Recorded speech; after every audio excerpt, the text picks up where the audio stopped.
உடலை பற்றி நம்ம பார்க்குறதுக்கு முன்னாடி இன்றைய மருத்துவ உலகம் நமக்கு தேவையான முக்கியமான தகவலை மறைக்கிறது, சொல்ல மறுக்கிறது.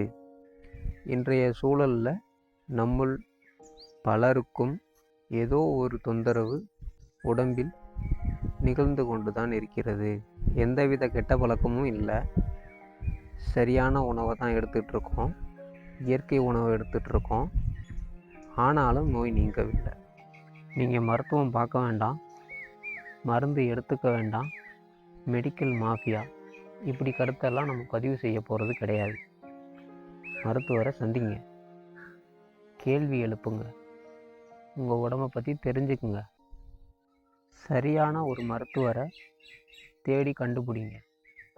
உடல் நலம் உங்கள் கையில். எல்லோருக்கும் சர்க்கரை நோயை பற்றி தெரியும். நிறைய பேர் மாத்திரைகளை எடுத்துக்கிட்டு இருப்பீங்க. ஒரு முறை பரிசோதனை செஞ்சுட்டு 1 வாரம், 15 நாள் அல்லது 1 மாதம். ஏன் இந்த பரிசோதனையை 3 முறையோ அல்லது 5 முறையோ ஒரு நாளைக்கு செய்யக்கூடாது? இப்போது சூழலில் ஒரு நாளைக்கு, ஒரு நொடிக்கு எவ்வளவு மாற்றம் நிகழ்கின்றன நமக்கு தெரியும். நம்ம உடம்புலே எவ்வளோ மாற்றங்கள் நிகழுது. அப்போ இந்த பரிசோதனையில் மாற்றம் நிகழாமல் இருக்குமா? மாற்றி யோசிங்க. உடல் நலம் என்பது நோயின்றி வாழ்வது மட்டுமா? நல்ல வலுவான வடிவான உடல் அமைப்போடு இருப்பது மட்டுமா? உள்ளம் எனும் மனம் தெளிவுற வேண்டும்.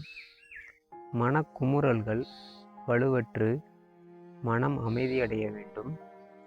நம் உள்ளுறுப்புகள் சீராக இயங்க வேண்டும்.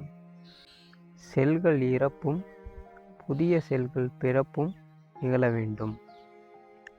உடலை பற்றி கேட்டால் நாம் எல்லோருக்கும் ஒரு பதில் வரும். உள்ளுறுப்புகள் பற்றியும் தெரியும், நரம்புகள் பற்றியும் தெரியும், எலும்புகள் பற்றியும் தெரியும், தசைகள் பற்றியும் தெரியும், திசுக்கள் பற்றியும் தெரியும், செல்கள் பற்றியும் தெரியும். ஏன், நம் அனைவருக்கும் மருத்துவ அறிவும் உண்டு. ஆனால் நம்மால் நம் உடலில் ஏற்படும் சிறு பிணியை, நோயை சரி செய்ய முடியவில்லை. ஏன்?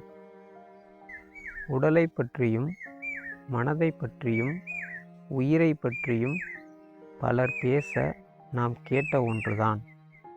ஆனால் நாம் விளங்க உள்ளது பலர் பேசிய நமக்கு தெரிந்த கடந்த காலமோ, கற்பனையில் கணக்கீடுகளின் எதிர்காலமோ அல்ல. நிகழ்காலம், ப்ரெசன்ட் லைஃப் மட்டும்தான். பெருமை அடைந்த கடந்த காலமும் ஆணவம் கொள்ளும் எதிர்காலமும் வலுவிழந்து நாம் ஒவ்வொருவரும் நிகழ்காலத்தில் நிறைவுடன் வாழத் துவங்குவோம்.